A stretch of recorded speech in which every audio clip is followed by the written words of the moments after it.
Okay, we're back here on the driver's side front, and what I want to bring attention to is there's a lot of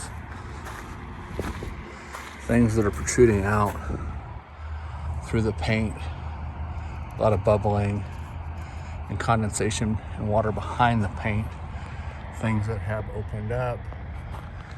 You can see where there's been additional sealant applied to try to protect the surface. Again, this is all water behind the paint,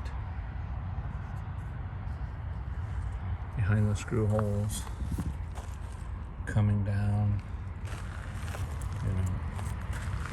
things that are separated and let loose.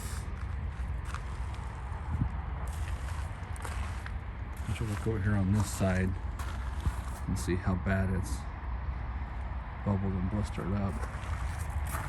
Then we got, moisture behind the surface of these.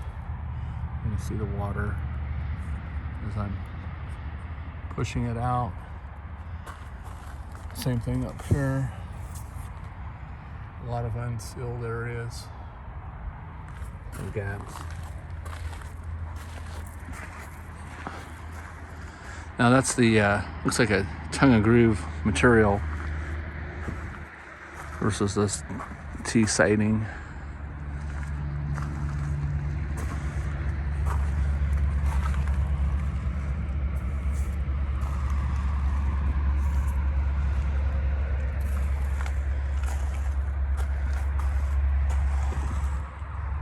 You can see the original where there's nothing been added to this window here.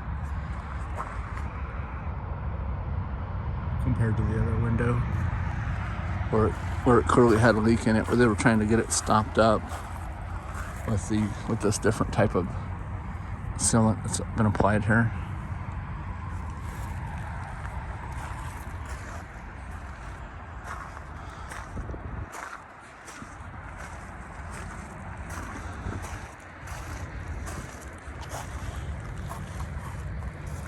A lot of water. Just from the condensation in the morning dew.